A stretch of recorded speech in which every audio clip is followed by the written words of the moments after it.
दुलाराय बर' फरायसा आफादनि बानजायनायाव जिल्लानां जोंनि 13 बोसोर बैसोनि हौवासा आरो हिन्जावसानि ओपनिं सेरेमनि बाहाय कार्बि आंलं जिल्ला दुलाराय बर' फरायसा आफादा जोंनि जिल्लानि सिङाव थानाय गासै 9टा जोंनि आनसलिकखौ लानानै दिनै ओपनिं सेरेमनिखौ खालामनाय जादों।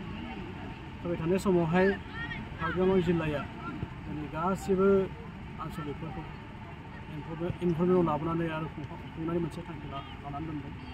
जियानो हक दुलाराय बर' फरायसा आफादनि जे मोनसे मावथांखि बड'फा गोजौथायारि सोलायनाय मावथांखि, बे मावथांखिनिनो मोनसे आयदा 13 बोसोर बैसोनि जोलुर बादायलायनाय, बेखौ जोंनि जिल्ला हिसाबै गाजा गोमजायै दिनै खुंफुंनो आखायाव लाबाय।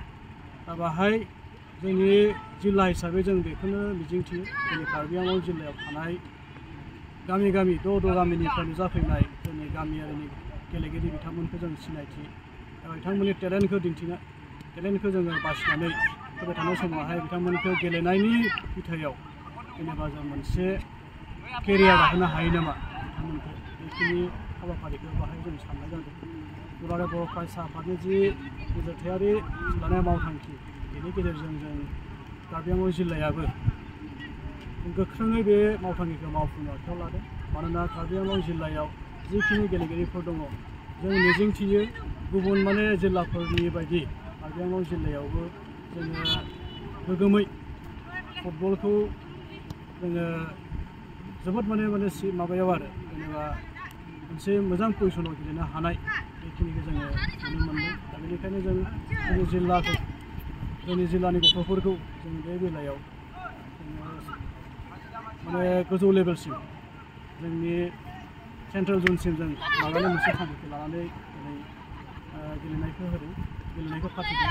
दा जियानो हक कार्बि आंलं जिल्लानि जिखिनि जोंहा गथ'फोर दङ, बिथांमोनखौ जों मोनसे खाबु होनो थाखाय नाजादों। दा जिल्ला हिसाबै जोङो जिखिनि दा गथ'फोरखौ मोनसे फुटबल गेलेनायाव सांग्रांथि लाबोनाय, लोगोसे बे फुटबल गेलेनायनि गेजेरजों जों गथ'फोरखौ माबायदि बिथांमोनखौ बे गेलेनायनि बिथिङाव जेनेबा जोङो केरियार दाहोनो हायो नामा बेखिनिखौबो जों सानबाय थादों। बाहाय गोबां अर्गेनाइजारफोर दङ, बे अर्गेनाइजार बिथांमोनजों जों जयैनो बेखौ आरो साबसिनै जोङो माब्रै जोङो फाथिनो हायो बेनि सायाव जोङो सावरायनायनि गेजेरजों जोङो हाबाफारि लाबोबाय थादों। जियानो हक दुलाराय बर' फरायसा आफादनि जि मिशन, बे मिशनखौ जोङो कार्बि आंलं जिल्लाया मावफुंनो आखायाव लादों आरो बे मिशननि गेजेरजों जों आसा खालामदों जोंनि जिल्लायाव मोनसे मोजां परिबेस जोनोम जागोन, जोंनि गथ'फ्राबो बे खाबुखौ लानो हागोन। लोगोसे जिल्ला हिसाबै जोङो फ्राय मिरुवा फाथिनाय फ्राय देग्लाय ब्रैथि खेब जाबाय। बे ब्रैथि खेबावबो जोङो बाहागो लाबोदों आरो बाहाय गिबि खेबाव जोङो जिल्ला हिसाबै रानार्स आप जादोंमोन, सेकेन्डआव जों सेमिफाइनालाव जेनदों, थामथियाव जोङो मुसलपुराव चेम्पियन जादोंमोन जिल्ला हिसाबै। आरो देग्लायबो जों आसा खालामदों मोजां मोनसे रिजाल्ट खालामगोन। दा बेनिखायनो जोङो जोंनि बे बारायनाया जोबोबानो जों कचिं मोनसे होगोन बिथांमोनखौ, मोजां मोनसे एडभान्स मोनसे जों कचिं होनायनि मोनसे जोङो थांखि लादों। बेनि गेजेरजों जोङो फैबाय थानाय समावहाय आरोबाव जोंनि बड'फा एफसिआव जोंनि गथ'फ्रा मोनसे खाबु मोनगोन, बेखिनिखौ जों आसा खालामदों। दा जियानो हक जोङो जोबोद खुसि दुलाराय बर' फरायसा आफादनि जे मावथांखि मावफुंनायाव जों जिल्ला हिसाबै हेफाजाब होनो हानाया जोंनि जिल्लानि थाखाय जोबोद दुगानांगौ बाथ्रा। आरो बाहाय जों उननि समावबो बेबायदिनो सांग्राङै बाहागो लागोन। गेलेनाय आयदाखौ जोंनि कार्बि आंलं जिल्लायाव जोङो गुवार लेभेलाव द' गामियाव जों माब्रै जोङो बेखौ मोनसे केरियार जोङो खालामनो हायो, बेनि सायाव जोङो थांखि लानानै दं।